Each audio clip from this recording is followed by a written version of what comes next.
Okay, tingnan po natin ito, Ito po yung sinabi ng,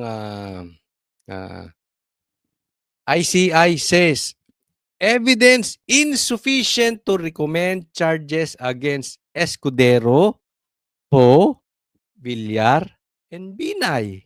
Ulitin ko, against Escudero, Poe, Villar, and Binay. Oh, insufficient to recommend charges. Naku, magagalit, ha? Magagalit po sa inyo, ICI, si Bongbong Marcos. Hindi ba ginagamit nga ang diversion eh. Ginagamit na diversion ng gobyerno ng mga magnanakaw etong mga senador dahil sila yung talagang kilala nationwide eh. Yung mga iba namang congressman, hindi mo naman kilala yan eh. 'Di ba? Mas maraming hindi kilala dyan. So, hindi sila masyadong nakafocus doon. Ang gusto talagang kasuhan at gustong may makulong ng gobyerno etong mga artista at mga senador. Eh lalong-lalo na kung senador ka, tapos asawa ka pa ng artista katulad ni Cheese, 'di ba? Kasi mada-divert. Ngayon ang tanong eto, hindi na sila pinaiimbestigahan, walang sufficient evidence sabi ng ICI. Ang tanong, si Tamby, asaan? Bakit hindi kayo mag-focus kay Romualdez? Hindi nyo kaya, 'di ba? Takot kayo kay Saldico, takot kayo kay Romualdez dahil ituturo si Bongbong Marcos. Si Bunuan, asan na? Pagkatapos maimbestigahan, pinaalis ninyo. Sabi, babalik ng December. Magpapasko na, wala pa. Hindi pa umuwi. Bakit nakatutok kayo kung saan-saan? Ito, dito ako asar na asar sa gobyerno eh. Isa pa to si Trillanes, tarantado rin eh. Oh, yung mga katulad ng ibang congressman, pati to si Tino, kung sino-sino inaasikaso. Bakit dito kayo nakafocus? Ba't di nyo hagilapin si Bonoan? Ang laking pera niya, no? Si Bernardo. Ito pa, si Sandro at saka si Cadiz. Di ba? Sinabing bagman yan. Bakit walang pumapansin kay Sandro? Oh, si Sandro nga nagpunta sa ICI. Executive session naman. Si Cadiz, maraming proyekto sa Ilocos Norte. Matagal nang kasama ng mga Marcos.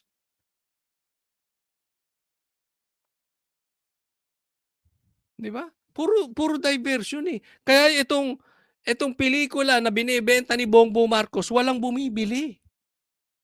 Gusto ng taong bayan, merong managot.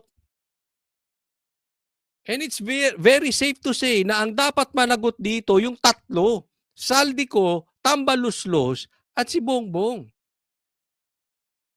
Hindi gusto ng tao yung palabas. Kaya nga yan nakikita natin sa ratings. Nagsasalita ang tao. Hindi nila gusto yung klaseng investigasyon na ginagawa sa Blue Ribbon, kung saan pa man. Maliwanag, oh. Diba? Ito pa, isa pa. Ito po, pag-usapan natin, Ito, nagpunta po sa DOJ si Bong Revilla. Dating Senador Bong Revilla nagsumite ng counter affidavit kaugnay ng reklamong graft. Yan, si Bong Revilla. Alam mo, ano rin eh. Ulitin no, hindi po natin pinagtatanggol si Bong Revilla. Ayaw lang natin ng diversion. Easy target po si Bong Revilla. Tatandaan po natin yan. Una, bakit? Dating may kaso. So ako naniniwala hindi bobo to si Bong Revilla. Nauulitin niya pa yung kung totoo man or hindi yung dati. Pangalawa, kalaban po to sa politika ni Boying. Sila po naglalaban sa sa Cavite. At balitang-balita ron, gaya ng sabi ko, ang lakas ng anak nito sa Cavite. Ito si Bong Revilla compared sa anak. Wala daw binatbat yung anak ni Boying. So kalaban to. Pangatlo, namarkahan 'to kay Vice President Sara, dahil, namataan daw na nagkita sila si Vice President Sara at saka si Bong Revilla sa ibang bansa. At alam naman natin at 'to si Bong Revilla, yung kanyang mga anak ay hindi pumirma, 3 po yun, ng impeachment laban kay VP Sara. So, markadong DDS 'to, 'di ba? Basta hindi nila kayang pilipitin ng leeg, hindi kayang kontrahin si Sara, haharasin. Nakita na natin 'to, ginawa nila 'to kay Pastor Kibuloy, ginawa na nila 'to kung kani-kanino. Basta namarkahan kang Duterte, yari ka. At ito pa, Cavite po, vote rich po 'yan. Napakaimportante hawakan nila ang Cavite. Malaki po ang madi-deliver ng Caviteng boto para kay VP Sara. Lalong-lalo sa Luzon. Kung tutuusin, malakas si Sara, pero sa Luzon, Visayas at Mindanao, Luzon pa ang pinakamahina si Sara compared sa Visayas at Mindanao. Ang laki madi-deliver ng Cavite through Bong Revilla.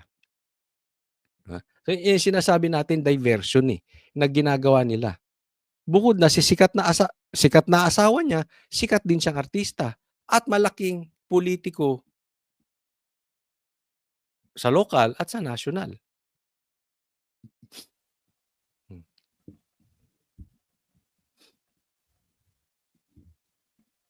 Nagpunta rito si Mr. Bong Revilla upang ihain ang kanyang tugon sa reklamang isinampa sa kanya na di umano'y paglabag ng RA 3019 or the Anti-Graft and Corrupt Practices Act.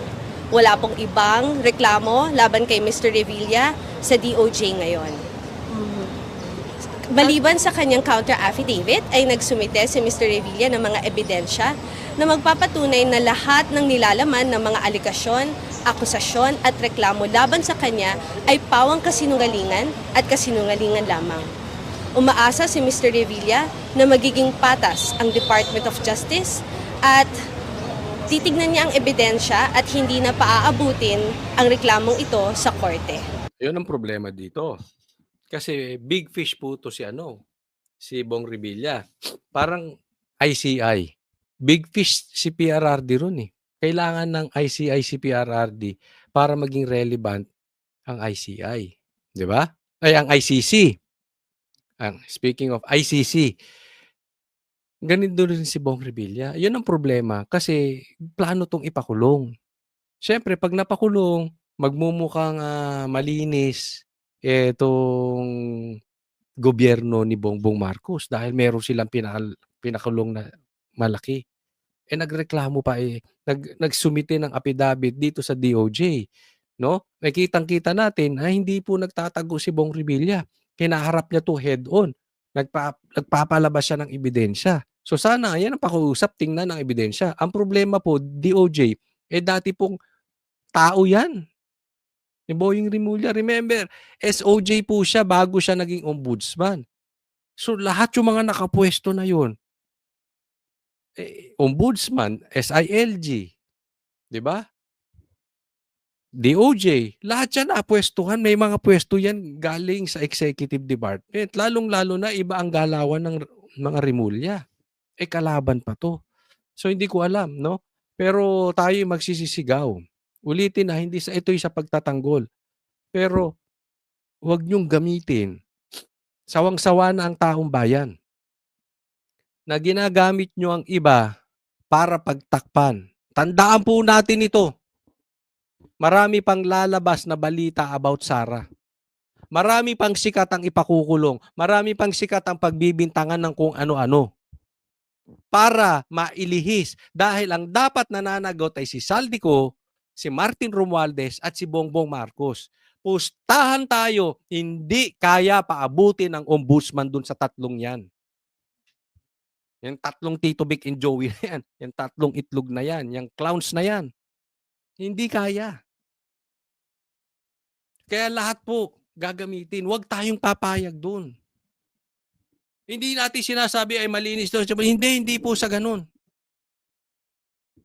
May tamang panahon Okay? Pero bakit biglang nagputukan yan ngayon? Diba? Tanungin ko kayo, kung yung mga anak ba ni Bong Revilla pumirma laban sa impeachment ni VP Sara, sa tingin nyo may kaso to? Wala to. Pinag-initan lang.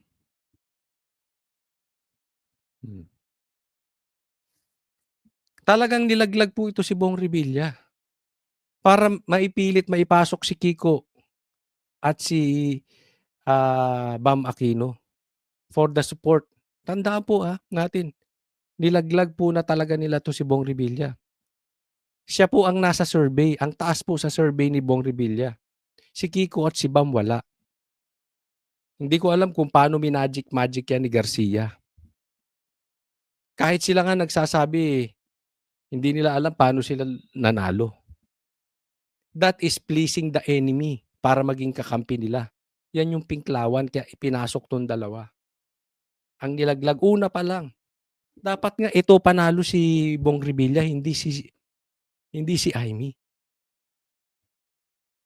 Panalo po talaga sa eleksyon ito si Bong Revilla.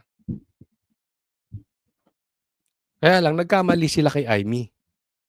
Akala nila dahil kapatid, mas mahahawakan nila sa leeg. Pero hindi pala. Siguro nagsisisi sila. Dapat pala, si Bong na lang ang pinanalo nila. Hindi si Amy. With that, we will make no further statements and we will let the legal process take its course, and that will be all. Thank you. Ito po, Kami ang boses ng masa, hindi natatakot. Katotohanan lang, di kami nalulunod. Walang bahid ng sismis, lahat ay totoo. Kahit sino ka pa, pag mali ka babanatan ka. Walang pinipiling kulay, wala kaming kinikilingan. Basta para sa bayan, kami lalaban.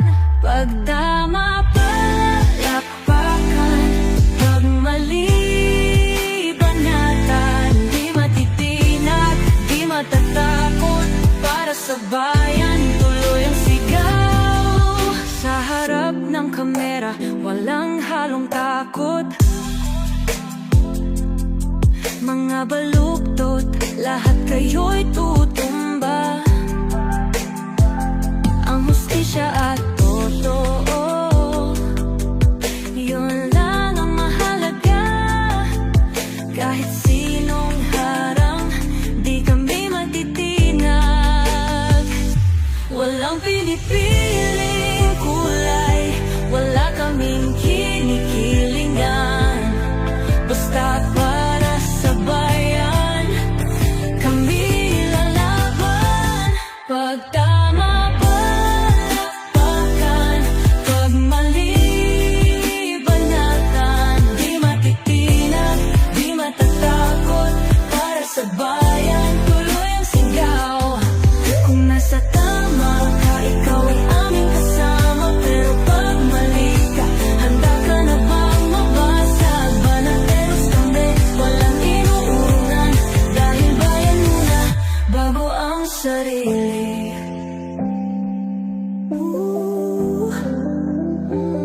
Bago ang sarili.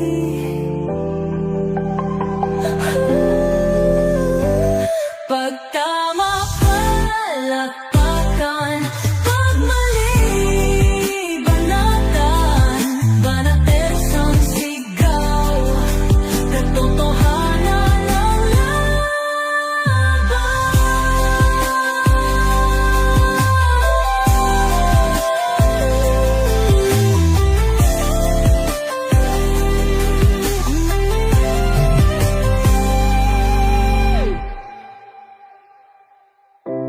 sa harap ng kamera, walang